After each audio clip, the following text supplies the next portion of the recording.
और जब मानक के अनुरूप ना उपकरण है ना डॉक्टर है, तो फिर मेडिकल कॉलेज का मतलब क्या है? अगर हमने वादा किया तो अपनी सरकार में ही पूरा कर सकते हैं। शिक्षा का फंड लगातार बढ़ना चाहिए, हम शिक्षा का फंड लगातार कट कर रहे हैं। यूपी के सहारनपुर से सांसद इमरान मसूद ने आज प्रेस कॉन्फ्रेंस करते हुए कहा कि अब सहारनपुर की आवाज संसद में सुनाई देगी। उन्होंने कहा कि मेरी प्राथमिकता सहारनपुर का विकास है, उसके लिए सत्ता पक्ष का भी सहयोग लिया जाएगा और मिलकर सहारनपुर के विकास के लिए कार्य किया जाएगा। उन्होंने कहा कि विकास कार्यों का श्रेय लेने के लिए कार्य नहीं कर रहा हूं और न ही मैं श्रेय लेना चाहता हूं। मैं तो सहारनपुर का विकास चाहता हूं। इसके लिए चाहे मुझे केंद्र के मंत्रियों से मुलाकात करनी पड़े और आवश्यकता पड़ी तो उत्तर प्रदेश के मुख्यमंत्री से भी सहारनपुर के विकास के लिए मुलाकात करूंगा।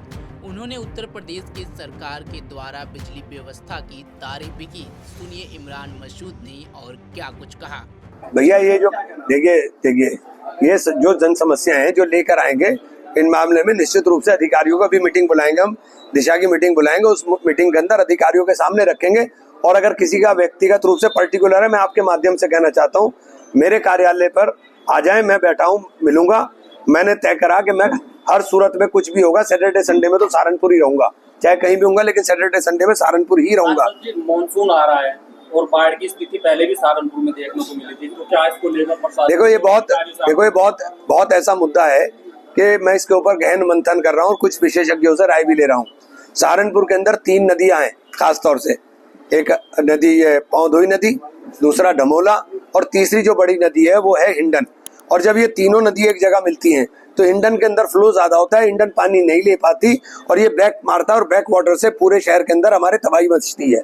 तो इसमें हम क्या करा सकते हैं, इसका क्या रास्ता निकल सकता है? चूंकि प्राकृतिक आपदा है, लेकिन इसका कोई रास्ता कोई ना कोई निकलने का होगा, उसमें हम विशेषज्ञों से राय लेकर के काम करेंगे। अस्पताल की बात आप कह रहे थे, लेकिन न डॉक्टरों की भर्ती हो रही है, न पैरामेडिकल स्टाफ की भर्ती हो रही है, तो खाली अस्पताल की बिल्डिंग बनने से तो डॉक्टर साहब, मैंने जो संसद में बोला था उसमें पर्टिकुलर यही बोला था कि साहब आपने 300 मेडिकल कॉलेज खोलने की बात कही। 15 मेडिकल कॉलेज खुले हैं। इन 315 मेडिकल कॉलेजेस में क्या मानक के अनुरूप उपकरण है, क्या मानक के अनुरूप डॉक्टर हैं? और जब मानक के अनुरूप ना उपकरण है ना डॉक्टर हैं, तो फिर मेडिकल कॉलेज का मतलब क्या है? बताओ वालिया जी।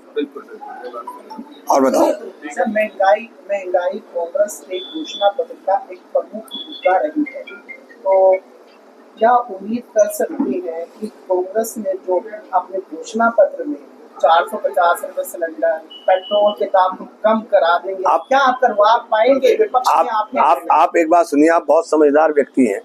अगर हमने वादा किया तो अपनी सरकार में ही पूरा कर सकते हैं। इस सरकार से क्या विपक्ष इस मुद्दे को उठा करके 450 सिलेंडर? देखिए, हम उठाने की तो जहाँ तक बात है हर मुद्दा उठाएंगे। जहाँ सरकार कांग्रेस की है वहाँ तो कर सकते हैं आप।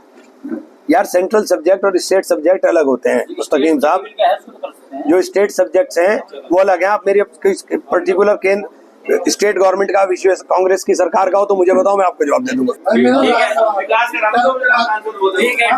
के बारे में बता रहे हैं, लेकिन तालीम की भी एक समस्या है, रश बहुत है, सीटें हैं नहीं, एडमिशन मिलते नहीं, उस पर क्या कहना?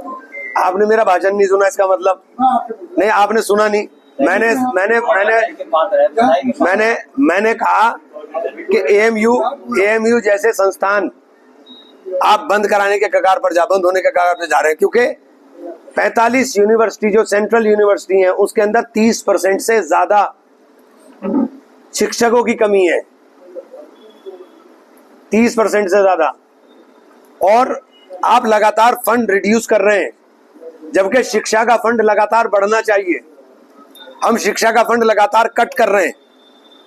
तो शिक्षा का फंड बढ़ेगा तभी होगा। शाकुंभरी देवी विश्वविद्यालय हमारे यहाँ खुल गया, 4 साल में प्रॉपर शैक्षणिक सत्र भी शुरू नहीं हो पा रहा।